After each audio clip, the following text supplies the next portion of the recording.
Hey guys, what's going on? It's TheMadKaiger here. Up here today well, I thought I'd do a review of a game I just finished. It's been a long time since I've actually been able to play a game, start a game, and finish it pretty much the same day. It's crazy, man.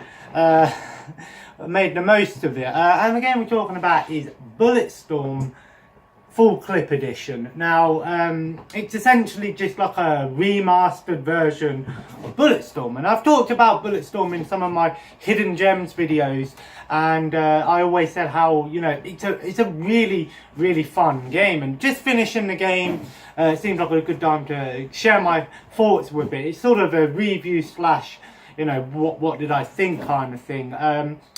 I was really impressed actually. I'm not going to sit here and say it was the best game I ever played, because it isn't the best game I've ever played. It's made by Epic Games, and this game came out originally not long before Gears of War 3 came out, and it was by Epic Games, and they wanted to create something that was sort of more like the traditional arcadey shooters, fast-paced shooter, rather than, you know, a more contained, you know, slower paced shooter. And you know me, I love me some fast-paced shooters. I'm a big fan of the modern Doom and the modern Wolfenstein games that Bethesda made. And yeah, Bulletstorm Full Clip Edition was really good. Now, the Full Clip Edition includes a few extra stuff into the game, again, improved graphics and stuff like that, but it also includes a couple of new modes, mainly like a mode, sort of like a mission mode where it's based on the scoring system.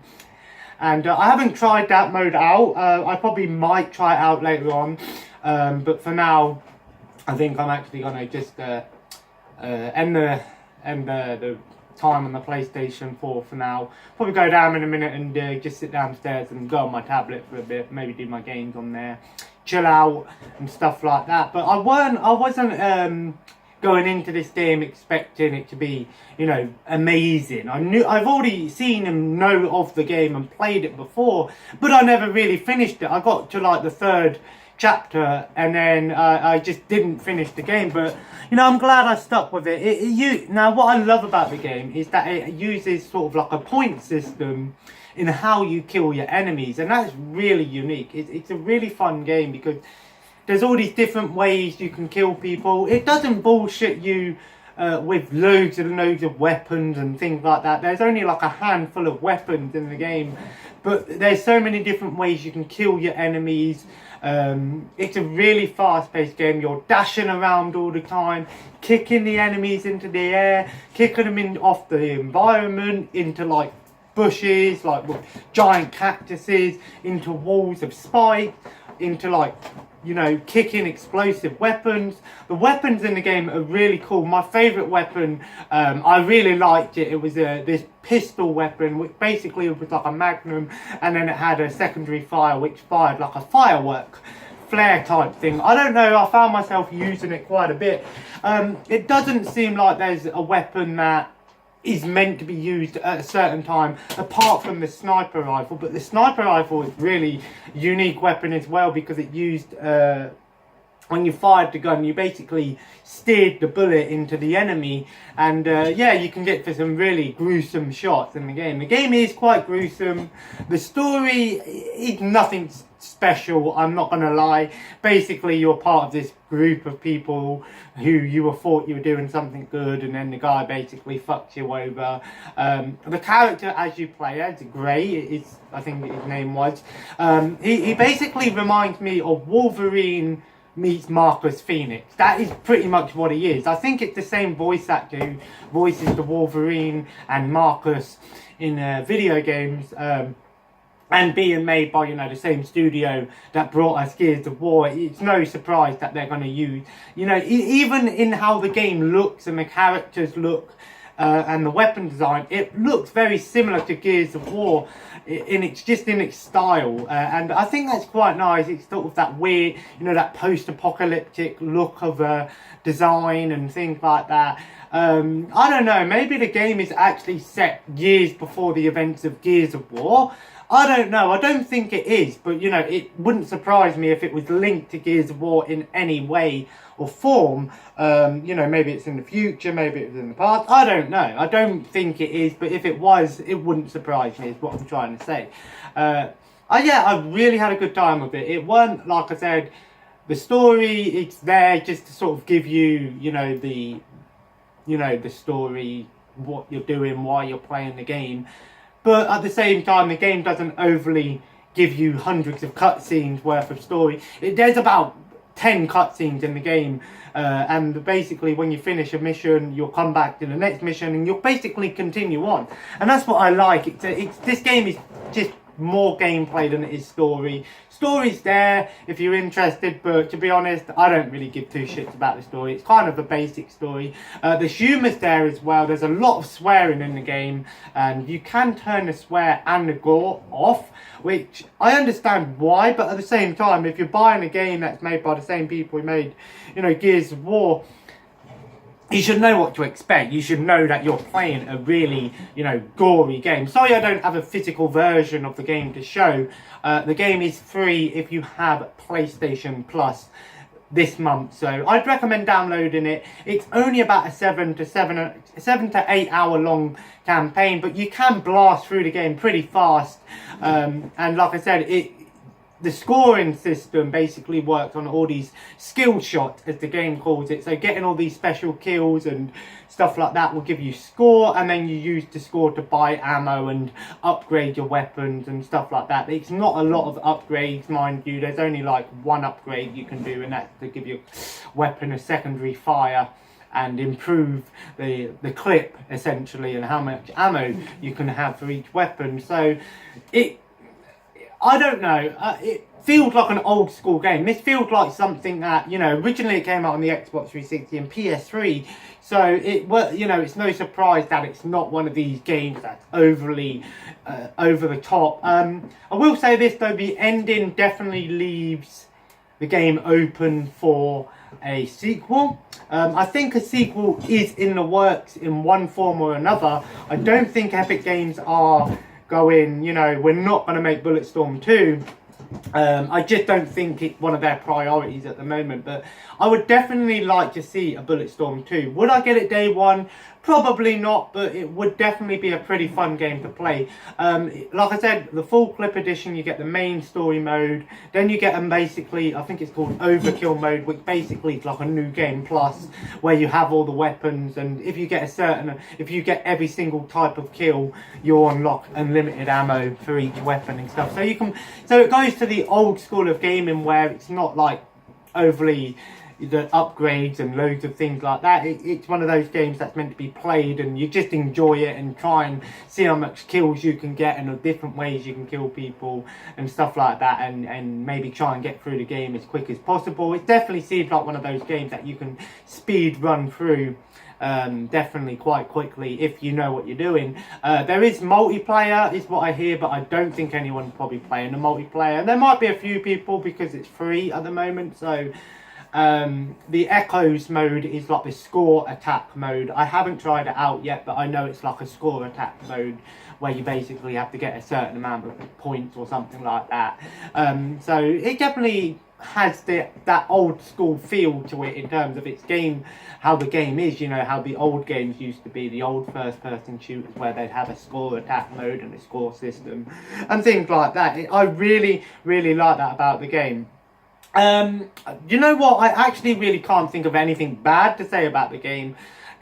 All I'm going to say is that the only thing bad about it is the story is substandard, essentially, and it is on the short side, but I think short and sweet, if you're looking for something short and sweet, and it's free if you have PlayStation Plus, and I think the game's about a £10 game if you want to get it. If you don't have PlayStation, you want to get Xbox One version, and probably on PC as well. It's not an expensive game. There is a Duke Nukem DLC for the game, which I don't know if it's an actual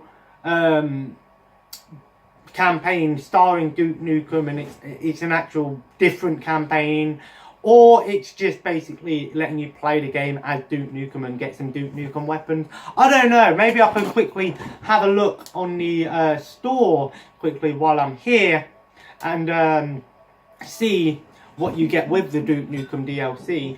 Yeah, the Duke Nukem DLC basically is, yeah, it's only £4, so if you want to get the Duke Nukem DLC, you're only going to have to pay £4 extra. I'm just going to have a quick look at the description and see what it says, just so I can tell you what it does.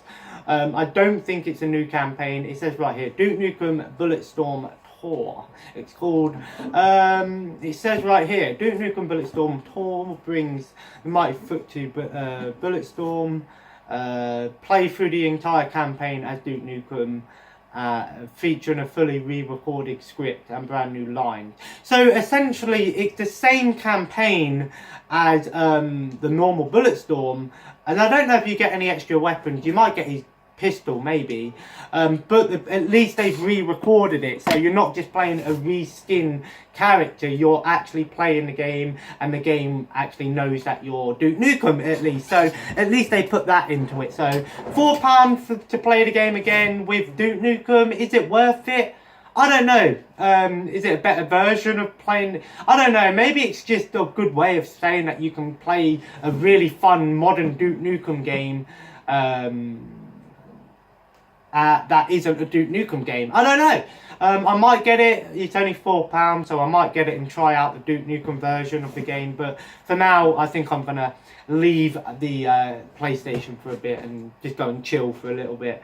Yeah, I was lucky. I finished BoJack Horseman last night. I really enjoyed that, and I don't know what I want to start next on Netflix. I might watch that Disenchanted because I hear it's pretty good. I'm trying to watch all the adult animation on Netflix, so that's probably what I might watch later tonight. But anyway, anyway, Bulletstorm Full Clip Edition, definitely worth you know, it for free. Otherwise, you're looking about £10 to £15. Is it worth that? Probably. I think it is. It's not an overly expensive game. Probably wasn't worth the money when it first came out because you know, as fun as the game is, it's not one of these games that offers, it's no, compare it to say Red Dead Redemption. That game's got so much and it's £60 and it's worth £60, whereas I don't know how much this game was when it first came out. I think it was only a £30 game, which wasn't too bad of a price, but now it's dirt cheap, and definitely a fun game worth playing. Even if you just want to play if you want to play normal Bulletstorm, you can get the Xbox 360 or PC or PS3 version of the original game, and it's the same thing, just, you know, a bit toned down on some aspects of the game. I thought it was really fun. If I'm going to give the game a rating on percentage, or, you know, 1 to 100, I'd probably give it maybe like a 77 or something like that. About a 77% I'd give this game.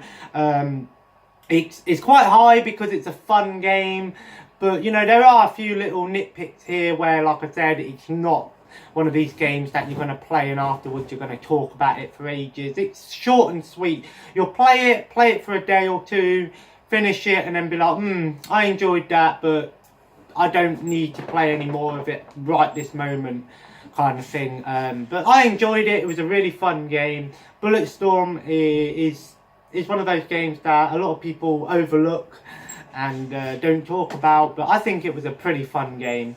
Definitely worth playing if you like first-person shooters and you want something fast-paced, arcadey, and just over-the-top gore and stuff like that. Definitely check it out. I wouldn't check it out if you don't like gore or you don't like swearing, because there's a shit ton of it in this game.